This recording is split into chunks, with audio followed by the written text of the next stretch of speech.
Welcome everyone to Health and Wellness here on Northwest Digital News. Jody Summers there on your left, Kevin Hunter and Kyle Torgerson here in studio. And if you have questions for Jody, because a lot of people do, if you have questions for Jody, the website that you can find her at, healthkindness.com, is right on the top of the screen up here for you. So make sure you check that out. If you have any additional questions on the topic we're going to discuss today, we'll be visiting about concussions. And this can happen even at church, you know, when the pastor gets a little on the boring side and your head just all of a sudden goes conk, you know, like on the front of it. No, I'm just kidding. Anyway, Jody, let's talk about concussion and how it happens other than the church explanation that I just gave. Yeah, I have never had a client come to me with a concussion from church, but I'll put it on my list of things to look for because you never know. You just never know. You never know. It could be a Chamber of Commerce presentation or something like that too, you know, that fell asleep, forehead hit the table. It could actually, you're laughing, really. It is when your head hits something. So I suppose it could happen. Yes. But more likely it's going to happen from a fall. Children playing sports is huge. You know, when the football players get concussions all the time. Soccer players, car accidents, falling from skis, water skiing, snow skiing, sports. There's a number of reasons why people get concussions. Mm-hmm. I had my very, very first experience personally last summer with a concussion. I was in a car accident. I was a guy ran a red light and T-boned me, and my car was totaled, and I didn't even know I had a concussion. And so one of the most important things I'm going to do at the end is to remind you to list out all of the ways that are really helpful to recover from that, because when I know this from experience, when you have a concussion, you're not thinking clearly at the time. So while you're thinking clearly, to write all of these things out. But really what it is in a nutshell, from whatever reason, whether it's a fall or an accident, is a mild traumatic brain injury. Mm-hmm. And it is basically swelling of the brain. So your brain like sits in fluid inside of your skull, and when it shakes around, it can get inflamed and damaged, and you can damage nerves. You can, you know, to many different degrees. And concussion, obviously, the more severe it is, the longer it takes for recovery, and the more proactive you should be in actually working on that recovery to get that inflammation down. But it can even cause damage into the myelin sheath and the cell wall, all sorts of things. And so obviously none of this, it should be in place of going to see a doctor. But most of this, in fact, almost all of it, can be in conjunction with whatever recommendation your doctor makes after that injury. Totally agreed. Totally agreed. If you think you've had a concussion or hit your head somewhere, and experiencing any kind of symptoms from that, the first thing you should do is go see your doctor. So totally agree. Absolutely. So let's talk about some of the things that you can do to help identify if you've had a concussion. What are some things that would tell you that you might have had one? And it's, again, coming from a lot of this stuff, you know, I just work with clients or whatever, but this is something that when I was in that accident, I thought, oh, it was no big deal. I feel fine. I'm, you know, a little sore, no big deal. And I didn't even identify it myself. Mm-hmm. But somebody had to tell me, you have a concussion, when I started to vomit. Because that was within just a few hours, and I don't know what I was thinking, because you're not thinking clearly. So look for these symptoms: a headache, pressure, nausea, vomiting. Balance issues is a huge thing. So it's when you're not balanced, you know, your mind and your body, all of that work together. When there's damage in part of that, you are very unbalanced. And you can see, like when police officers do, what's that called? When you're pulled over for a DUI. Your field sobriety test. Exactly. It's because your brain is not working correctly. You're out of balance. And so, you know, there's dizziness involved. You can be bothered by light, confusion, memory problems, ringing in the ear, you know, irritability. All of those things can be symptoms of of concussion, of swelling of the brain. Sure. So now you made a suggestion that, so these are some things that you could be experiencing.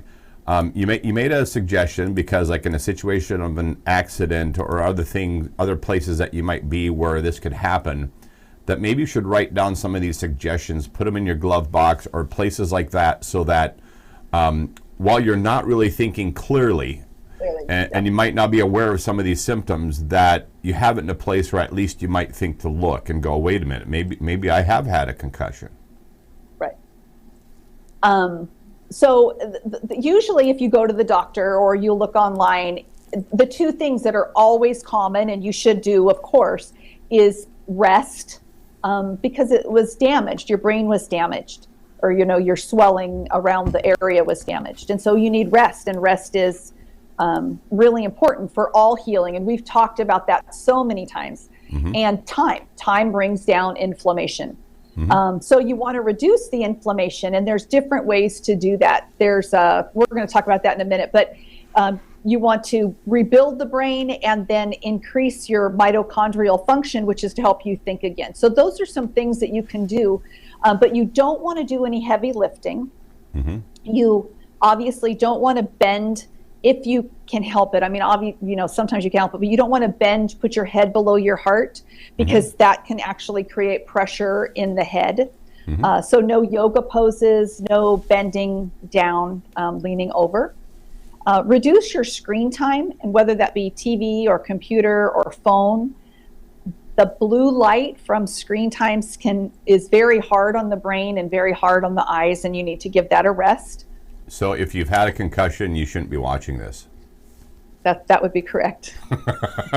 Now, do you know about the glasses that gamers use that block the blue rays? Do you know about those? Would that help? It would help, but not necessarily to heal the inflammation. It helps cut out the blue light, but the way that the body works, or the way the eyes work with the screen, is more than just the blue light. It's, mm-hmm. I'm not even sure of the word I'm looking for. Of course, now it's a forgetfulness thing, but there is an actual word about focusing on the blue light. Now, the yellow glasses block that blue light, but healing from a concussion is more than just the blue light. So although those are very helpful and they're great for sleep, for here, it would just help a little bit. It would be much better to cut it out completely, at least for a couple of days, if not a week or so. Now, for our female viewers out there, when you mention balance issues and stuff like that, and this also could have to do with just putting less stress on your body, but what about walking around in your 6-inch stilettos or things like that? Yeah, not a good idea. Because again, when you're unbalanced, you can actually make it worse if you're walking in heels. So you want to make sure to be really stable. It can be serious. I mean, mm-hmm. you can actually cause other issues because you don't know you have a concussion.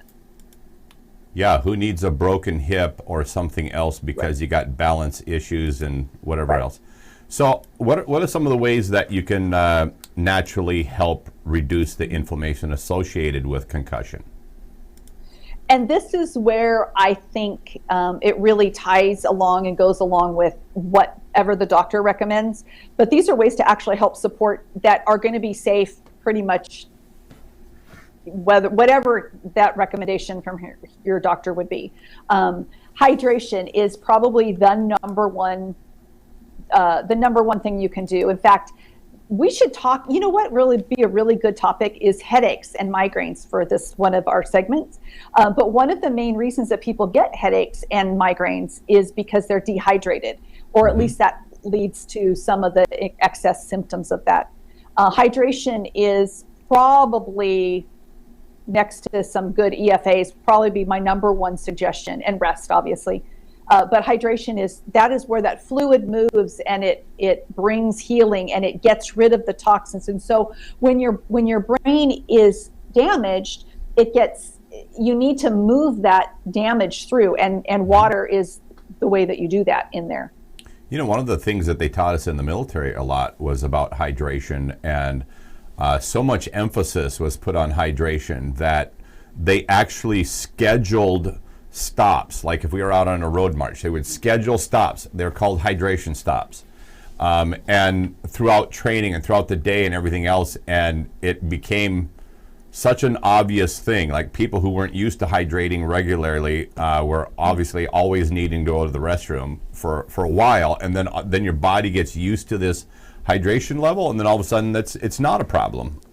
But anyway, it was there was so much emphasis put on hydration that it kind of became a joke. Where when soldiers are standing around talking and somebody go, I think I broke my ankle, and somebody go, drink water, man.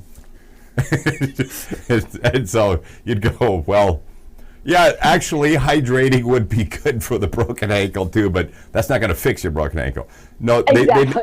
they made jokes about this, but that's how important hydration was. And I have to say, because of food and a lot of other things, but very likely hydration, while we had a very aggressive training schedule, I felt fantastic during that entire time. And hydration, without any doubt, was one of the leading forms of dealing with almost everything. And one of these times I know listed on our upcoming topics is nutrient deficiencies, and water is the #1 nutrient deficiency in the United States. So, I mean, the more you can drink when you've had, you don't want to, of course, like anything, you can overdo it, never more than a gallon a day, but really make sure, and again, when you're not feeling good, you don't feel like drinking, but it is really important. It's really, really important. So hydration, stop eating inflammatory foods. If you are not gluten sensitive, now is the time to not eat gluten. Because gluten is an inflammatory food. It actually causes inflammation in everybody. Now, some people notice it more than others, but when your brain is damaged, you need to make sure that you're keeping as much inflammation down as possible. So cutting out gluten, cutting out hydrogenated oil, which is, any oil in a bottle, refined sugars, any of those things would be a good time to cut those back for a week or two. To really get that under control. We were picking on potato chips in conversation earlier. Don't eat any kind of potato chip, fried foods, any of that kind of stuff. It all is full of these bad oils that you're talking about. And then add in the good oils. So, because again, remember that the oils, omega-3s and omega-6s and omega-9s, actually all three of them actually help balance that inflammation. So omega-3 oils found in fatty fish, supplementation with a good fish oil, bone broth, any of those actually really help decrease inflammation. Turmeric, ginger, onions, garlic, all of those really good spices help bring down inflammation as well. So again, now would be a good time to do that. You mentioned about supplements. Are there any specific supplements that are good for this too? Again, a good fish oil, EFAs. The only warning I would say to that is if EFAs and a good omega-3, a good fish oil is generally safe. If you're going to take higher doses, let your doctor know, especially if you have a surgery coming up or something, because it can actually thin your blood, but that actually helps bring down the inflammation. So, you don't want to take too much, but a good fish oil is always good for a pretty safe supplement for inflammation. There's a lot of supplements for adrenal support, and most often when people have a concussion, it is something traumatic, whether it's a fall or an accident or whatever, which stimulates your adrenal glands. And so a good adrenal support, even if you just buy, you go to your local health food store and you buy one bottle, you don't need to take it forever, but just finish that out to help support the adrenals during the time of healing. Did you mention CBD oil? If not, I'm kind of curious what your thoughts are on it, because it's becoming more and more popular. How good would CBD oil be for concussion?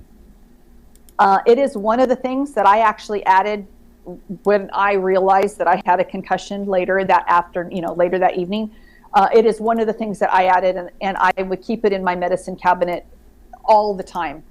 It's fabulous for inflammation, and especially in this exact type of, it's actually very restful, which helps with everything that we're talking about. So magnesium would be another. Magnesium helps relax muscles. Calcium contracts, magnesium releases. And magnesium comes in supplements, oil. You can get it in a spray. You can take an Epsom salt bath, which again would be really helpful because it seeps into the skin. All of those things. How good are those Epsom salt baths, by the way, Kyle? They're pretty relaxing, not gonna lie. It's pretty great. One of our What's in the Box things, Kyle was the winner of some Epsom salts on the show, so I happen to know that he has some. Hey, we mentioned in the beginning that going to your doctor is one of the first things that you should be doing if you think you've had a concussion. But there's other people in the medical field that can be very helpful to folks as well. Other types of practitioners you recommend that they talk to, and even somebody like yourself who understands nutrition, but other folks that somebody should consider talking to if they think they've had a concussion. Probably the other two people who I would see would be if you have a good chiropractor. Oftentimes when you're in an accident or a fall, you're hit. Lots of things can happen. It's not necessarily just your head. Acupuncture is very good for bringing down inflammation as well and bringing, relaxing. So both of those people would be on my list as well. Anything else that you want to share with regard to concussions? Really, it's just going back to the first thing I said, and that is write down the things now that you would do if you had a concussion while you're thinking clearly. So when you do, you can just glance at that list, you know the symptoms, and that way you just know right away. I actually may type this up. I think what I'll do is I will type up this list and I'll just post it underneath. I'll do that by tonight. I'm not home at the moment, but I will do that, and maybe that will be helpful. And then just print it out and put it inside of your, where you keep your medicine on the wall of the medicine cabinet. These are some things to do. And again, when you're not thinking clearly, it's nice to have a guide. Excellent information, Jody. If anybody has any questions regarding concussion and you'd like to post a question for Jody, you can reach her at healthkindness.com. Please be sure to do that. Jody Summers, Kevin Hunter, and Kyle Torgerson here on Health and Wellness on Northwest Digital News. Thanks, everyone, for joining us. This concludes today's live programming on Northwest Digital News. Thanks for joining us for this special broadcast. Heard around the world in more than 70 countries on YouTube, Instagram, Patreon, Facebook, and Twitch TV. If you enjoyed a story or guest we had here on Northwest Digital News and would like to strut your stuff on the broadcast, email us today at wainfo2017@gmail.com or call or text 360-545-3501. We're always interested in unique stories, topics, and guests to share with our worldwide audience. Before you go, don't forget to give us a big thumbs up and comment on the live stream. And for those of you who'd like to financially support the broadcast, you can do so at patreon.com/Northwest Digital News. We thank you for your patronage. On behalf of Chris Bornstead, Kyle Torgerson, Stephanie Hunter, and all the people that made this broadcast possible, I'm Kevin Hunter. Till next time, take care.